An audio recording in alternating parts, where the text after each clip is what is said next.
வணக்கம்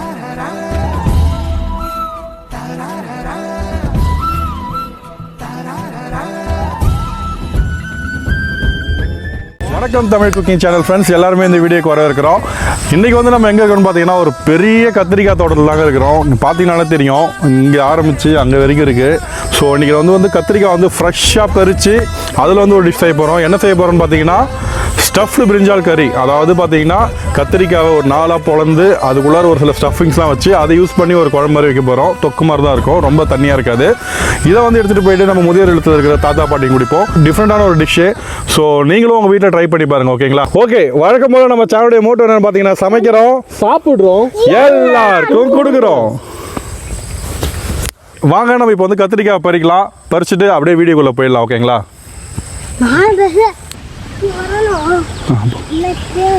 ஒரு கத்திரிக்காய்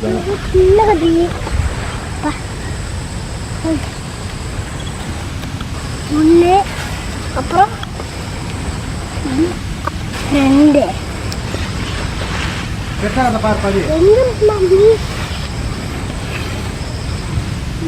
பச்சு போடுவோம் பையில. மாமா நான் 2 கத்திரிக்காய் பேசிட்டேன். சூப்பர்ரா மாமா நாளைக்கு மாமா. பெரியடா எங்கடா தெரியலடா, எனக்கு காட்டு. ஏய் ஆமாண்டா, பெரியடா. ஏய் பொறுமையா பெரிய. சூப்பரா காட்டு. ஓட்ட புரியுது மாமா. அடு ஓட்ட. அதான் நல்ல கத்திரிக்காய். இதுதான் வந்து சுத்தமான கத்திரிக்காய், ஓகேவா?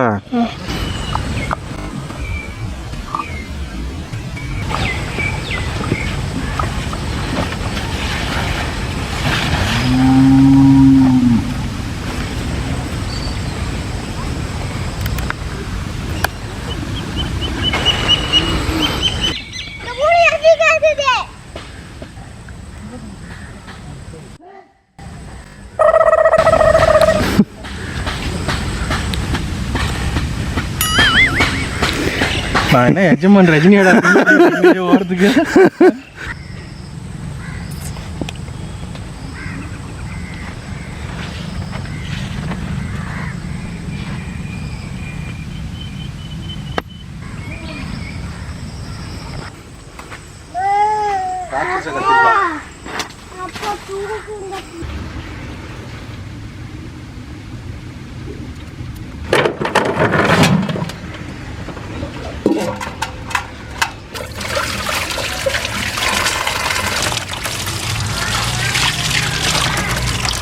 ஃபஸ்ட்டு வந்து நம்ம என்ன பண்ண போகிறோம்னு பார்த்தீங்கன்னா கத்திரிக்காய் வந்து 4 பொளந்து அதை வந்து நம்ம வந்து தண்ணியில் போட்டு வைக்க போகிறோம். நம்ம வந்து சால்ட் வாட்டரில் போட்டோம்னா கத்திரிக்காய் வந்து கருப்பாகாது. ஸோ அதனால் நம்ம வந்து சால்ட் வாட்டரில் போட்டுக்கிறோம். கொஞ்சமாக உப்பு போட்டுக்கலாம் தண்ணியில்.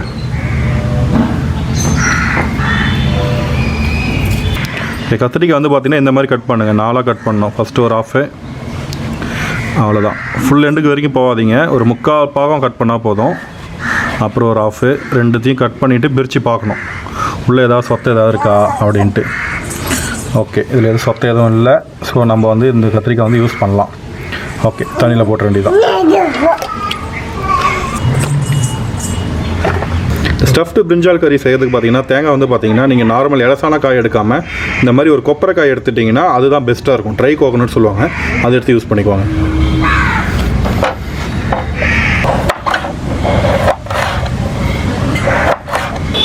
ஸ்டஃப் பண்ணுறதுக்கான மசாலா வந்து நம்ம வந்து இப்போ ரெடி பண்ணிக்கலாம். நாங்கள் வந்து இப்போ அப்படியே போட்டுக்கிறோம். உங்களுக்கு அளவு வந்து பார்த்தீங்கன்னா வீட்டில் ஒரு 8 கத்திரிக்காய் செய்வீங்களா, 8-7 கத்திரிக்காய் போட்டு செய்வீங்க. அதுக்கான அளவு வந்து நான் டிஸ்கிரிப்ஷனில் எவ்வளோ போடணும் நான் சொல்கிறேன், ஓகேங்களா? இப்போ நம்ம இதை போட்டுக்கலாம். ஃபஸ்ட்டு வந்து பார்த்தீங்கன்னா மல்லாட்டை போட்டுக்கிறோம்.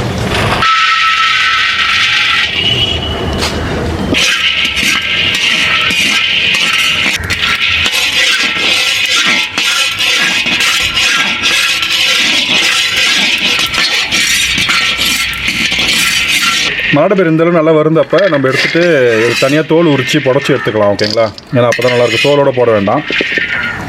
ஓகே, வெள்ளை எள்ளு போட்டுக்கிறேங்க. நல்லா எள்ளு நல்லா பொடி பொடின்னு அது பாருங்கள்.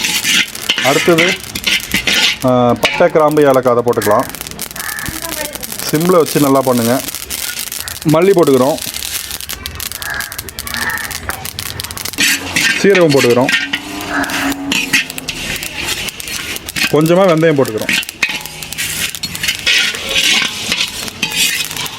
நம்ம கட் பண்ணி வச்சுருக்க கொப்பரை தேங்காய் போட்டுக்கிறோம்.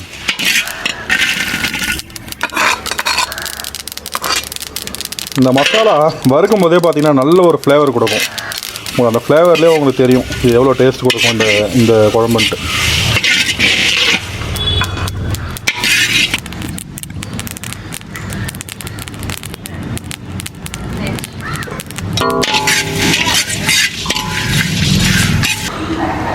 ஓகே, மல்லாட்டை பயிர் வந்து பார்த்திங்கன்னா நம்ம தோல்லாம் உரிச்சாச்சு. இதை வந்து அப்படியே கொட்டிக்கலாங்க.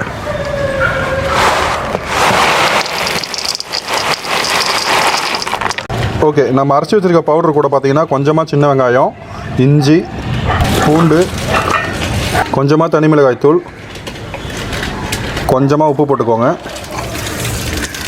கொஞ்சமாக மஞ்சள் தூள் போட்டுக்கிறோங்க. ஸோ இது எல்லாத்தையும் வந்து ஒரு ஃபைன் பேஸ்ட்டாக அரைச்சி நம்ம வந்து இதை தான் கத்திரிக்காயில் ஸ்டஃப் பண்ண போகிறோம்.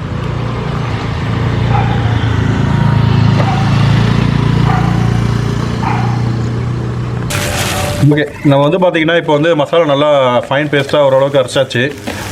இந்த மசாலா தான் இப்போ வந்து பார்த்திங்கன்னா கத்திரிக்காய் ஸ்டஃப் பண்ண போகிறோம். இப்போ நம்ம கத்திரிக்காய் வந்து சால்ட் வாட்டரை போட்டு வச்சுருந்தீங்களா கட் பண்ணி, அதில் வந்து நம்ம இந்த பேஸ்ட்டை ஸ்டஃப் பண்ணிக்கலாம். வீட்டில் பண்ணுறப்ப க்ளவுஸ்லாம் போட வேணாம், பட் இதுக்கு வந்து போட்டுக்கலாம்.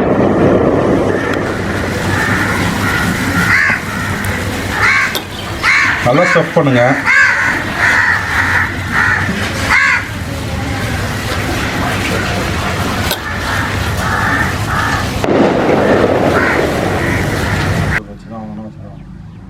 ஓகே, இந்த மாதிரி ஸ்டஃப் பண்ணி வச்சுக்கோங்க. ஓகேங்களா, க்ளவுஸில் பண்ணுறதுனால வெளியில் மசாலாலாம் வருது. எனக்கு தெரிஞ்சு க்ளவுஸ் செட் ஆகாதுங்க, நான் க்ளவுஸ் எடுத்துடுறேன்.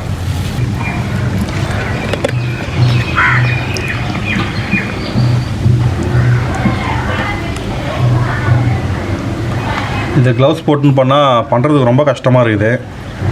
ஸோ அதனால் நான் க்ளவுஸ் ரிமூவ் பண்ணிட்டோம். ரிமூவ் பண்ணிவிட்டு 4 பக்கமும் ஸ்டஃப் பண்ணிவிட்டு வெளியில் இருக்கிறதுலாம் கொஞ்சம் ஓரளவுக்கு வழிச்சிட்டு அப்படியே வச்சிட வேண்டியதான். வச்சுட்டு இதை அடுத்தது ரெடி பண்ணிடலாம். சாதாரண கத்திரிக்காய் தான் நினச்சோம், பட் இதுவே நம்மளுக்கு வேலையை ஓவராக வாங்குது. எதில் கை வச்சாலும் பெரிய குவான்டிட்டியாக செய்கிறப்போ நம்மளுக்கு அதிகமாகவே எடுக்குது. இதுக்கும் அப்படியே ஓடுது. சீக்கிரம் முடிச்சிடலான்னு பார்த்தோம். நீ என்ன கத்திரிக்காயில் செஃப்னு சொன்னால் பம்பரம் வரும். ஸ்டார்டிங்கில் கொஞ்சம் பழகமாக வரைக்கும் அப்படி தான் இருக்கும். இது கொஞ்சம் வேலை அதிகமாக இருக்க மாதிரி ஃபீல் ஆகும். நீங்கள் வீட்டில் செய்கிறப்ப ஒரு 8 கத்திரிக்காய் 7 கத்திரிக்காய் தான் செய்வீங்க. ஸோ அதனால் ரொம்ப சிரமமாலாம் இருக்காது, சிம்பிளாக முடிஞ்சிடும். நாங்கள் செய்கிறப்ப உங்களுக்கு பார்க்குறதுக்கு என்னடா இது கடுப்பான வேலை மாதிரி தோணும். பட் இது வந்து டிஃப்ரெண்ட்டாக இருக்கும்.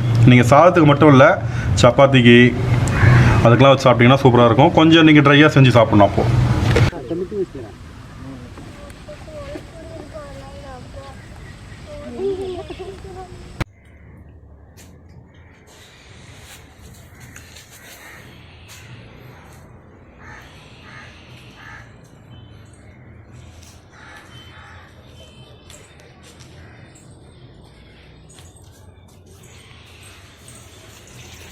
வானம் நல்லா காஞ்சிடுச்சு. நம்ம வந்து சுத்தமான செக்கில் ஆட்டினா நல்லெண்ணெய் யூஸ் பண்ணிக்கிறோம். இந்த குழம்புக்கு நல்லெண்ணெய் யூஸ் பண்ணுங்கள், அப்போ தான் நல்லாயிருக்கும்.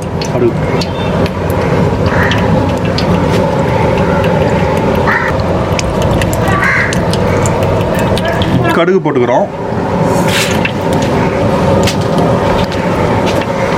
சீரகம் போட்டுக்கிறோம், கருவேப்பிலை போட்டுக்கிறோம்,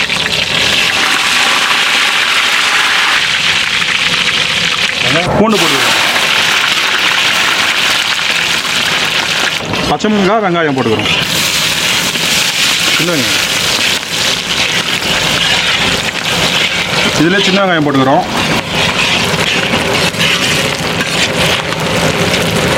கொஞ்சமாக சால்ட்டு போட்டுக்கலாங்க.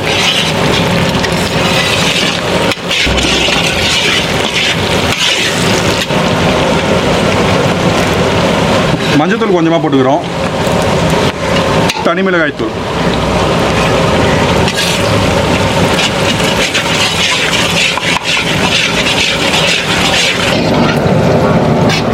அடுத்தது நம்ம ஸ்டஃப் பண்ணி வச்சு பிரிஞ்சால் ஆட் பண்ணிக்கலாம்.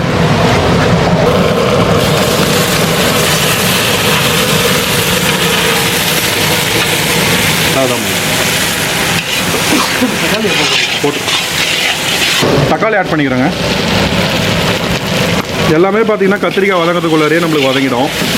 அதனால் பிரச்சனை இல்லை. மசாலா கொஞ்சம் லைட்டாக வெளியில் வரும், அதை பற்றி பிரச்சனை இல்லை. முடிஞ்ச அளவுக்கு லைட்டாகவே கிண்டுங்க.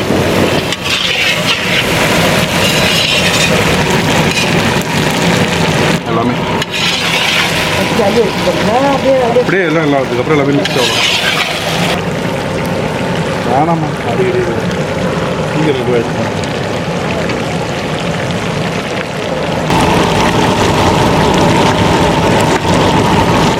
ஓகே, இப்போ கத்திரிக்காய் எடுத்து எண்ணெய்லாம் பிரிஞ்சு நல்லா சைடில் வெளியில் வர ஆரம்பிச்சிடுச்சு. இந்த டைமில் வந்து நம்ம என்ன பண்ணோம்னா மசாலா ஆட் பண்ணிக்க வேண்டியதான். நம்மளுடைய மீதி மசாலா இருக்கு இல்லையா, அதை ஆட் பண்ணிவிட்டு புளித்தண்ணி ஆட் பண்ண வேண்டியதான். ஓகே, இப்போ மசாலா போட்டுக்கலாங்க. மசாலா போட்டோடனே கிண்டுங்க, எல்லாம் அடி பிடிச்சிடும்.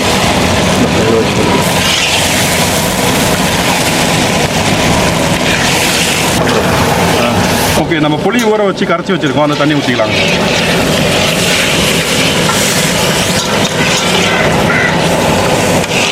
இந்த கன்சிஸ்டன்ட்டுக்கு வரணும் அப்படின்னா இன்னும் கொஞ்சம் தண்ணி ஊற்றணும்.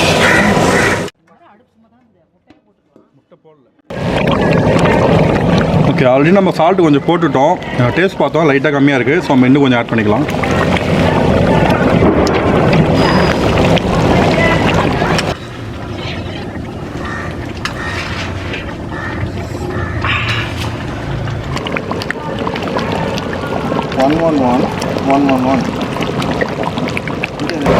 நிறையா குழம்பு வந்து நல்லா கொதிச்சிச்சு, கெட்டியாக வந்துருச்சு. நம்ம இதான் கரெக்டான கன்சிஸ்டன்ட்டு. இப்போ லாஸ்ட்டாக ஃபைனல் டச்சாக கொஞ்சம் நல்லா ஊற்றிக்கிறோம்.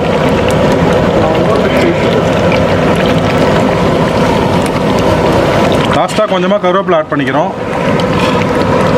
கொத்தமல்லி ஆட் பண்ணிவிட்டு நம்ம ஆஃப் பண்ணிடலாம். அவ்வளோதான்.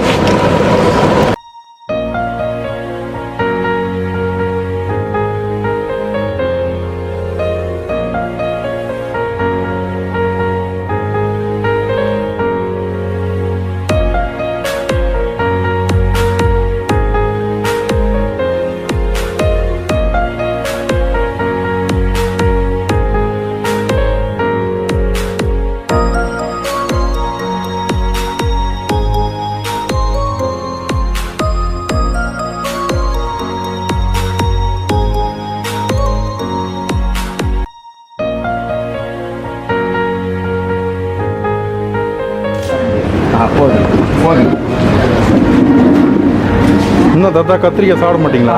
அதான் இது கடிச்சு கிடைக்கும். ஓ, ரசத்துக்கா? ஓகே, சூப்பராக சாப்பிட்றீங்க. நீங்கள் தான் நல்லா இருந்துச்சிங்களா? மொத்தம் சொல்லுங்க. அது நீங்கள் ஃபங்க்ஷன் பண்ணி எது நல்லா இல்லாமல் அண்ணன் வந்து யாருன்னு பார்த்தீங்கன்னா, நீங்கள் ஆல்ரெடி வந்து நம்ம வீடியோவில் பார்த்துருப்பீங்க. என்னென்னு பார்த்தோன்னா, நம்ம வீடியோலாம் பார்த்துட்டு ஃபேஸ்புக் மூலியமாக தான் அண்ணன் எனக்கு தெரியும். ஆல்ரெடி ஒரு முகாமில் வந்து இந்த கொரோனா காலகட்டத்தில் நடந்த முகாமில் வந்து பார்த்தீங்கன்னா, அவர் வந்து போயிட்டு ஃப்ரீயாக இந்த வயசானவங்களாம் வந்து ஹேர் கட்டு ஷேவ் எல்லாமே பண்ணிட்டு இருக்காங்க. ஸோ இவரை பார்த்துட்டு நான் வந்து மேடம்கிட்ட சொன்னேன், இந்த மாதிரி ஒருத்தவங்க இருக்காங்கன்னு சொல்லிட்டு கான்டாக்ட் நம்பர் கொடுத்து ஜஸ்ட் ஒரு டைப் தான் பண்ணிவிட்டேன். சொன்ன மறுநாளே வந்து அண்ணன் வந்து பார்த்தீங்கன்னா இங்கே இருக்கிற எல்லாருக்குமே வந்து பார்த்தீங்கன்னா கட் பண்ணிவிட்டு ஷேவ் பண்ணிவிட்டு எல்லாமே பண்ணிவிட்டாரு.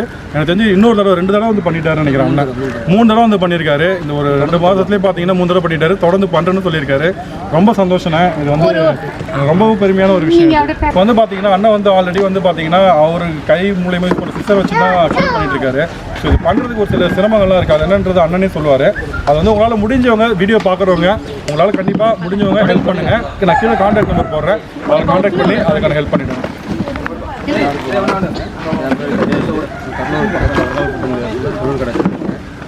கடந்த ஒரு 6 மாத காலமாக எல்லாம் சேவையாக பண்ணிட்டு சிசரில் பண்ணிட்டு இருக்கேன் இப்போதைக்கு. இப்போ எனக்கு மிஷின் தான் நல்லா இருக்குது. ஏன்னா தாத்தா பாட்டிங்களை நல்ல அழுக்கு அவங்களால தேய்க்க முடியல. அந்த அழுக்கில் வந்து சிசர் வெட்ட முடியல. மிஷின் கூட ஈஸியாக இருக்கிறதுனால மிஷின் எதிர்பார்த்துக்கணும். இன்னும் தொடர்ந்து சேவை செய்வேன். அதுக்கு இன்னும் கொஞ்சம் காலம் உறுதுணையாக இருக்கும், ஒருங்கிணைப்பாக இருக்கும். அது ஏதாவது உதவி பண்ண உதவி பண்ணுங்கள். அந்த மிஷின் எவ்வளோண்ணா ஆகும்? மிஷின் 4000 ரூபா மதிப்பு. ஓகே, 4000 ரூபா மதிப்பில் ஒரு மிஷின் தேவைப்படுது. கண்டிப்பாக கம்பெனி தான் நல்லா. இவங்களுக்கு மட்டும் கிடையாது, அந்த ஒரு மிஷின் இருந்துச்சுன்னா அவர் நிறைய இடத்துல, நிறைய இல்லத்துலையும் வீதியோடு இருக்க மக்கள் எல்லாருக்குமே போயிட்டு அவர் ஃப்ரீயாகவே பண்ணுறாரு. நிஜமாலுமே நினச்சி கூட ஒதுக்கிட்டாங்க. மாதம் 4 செவ்வாய் வியாபாரம் பண்ணிட்டு தான் இருக்கேன். செவ்வாய்க்கிழமை கடையை லீவ் விட்டுட்டு இதை பண்ணிட்டு இருக்கீங்க. நிஜமாலுமே வந்து பார்த்தீங்கன்னா, நான் ஓப்பனாகவே சொல்கிறேன், நான் ஒரு தடவை ஒருத்தர் கூட்டு போன முடிவெற்ற கடைக்கு. அங்கே வந்து பார்த்தீங்கன்னா பண்ண மாட்டேன்னு சொல்லிட்டாங்க. காரணம் என்னென்னா, அவங்க இருந்த ஒரு பொசிஷன் சரியான ட்ரெஸ் இல்லை, அழுக்காக இருந்தாங்கன்னு சொல்லிட்டு பண்ண மாட்டேன்னு சொல்லிட்டாங்க. ஆனால் இவர் அந்த மாதிரி ஆள் தேடி போய் பண்ணுறாரு. கண்டிப்பாக இவருக்கு வந்து நம்ம வந்து ஹெல்ப் பண்ணி தான் ஆகணும். எனக்கு நம்பிக்கை இருக்குது நீங்கள் இந்த வீடியோ பார்த்துட்டு கண்டிப்பாக ஹெல்ப் பண்ணுவீங்கன்ட்டு. நான் கீழே வந்து நம்பர் போடுறேன், கான்டாக்ட் பண்ணி அண்ணனுக்கு ஹெல்ப் பண்ணுங்கள். ஓகேங்களா? ரொம்ப தேங்க்ஸ்.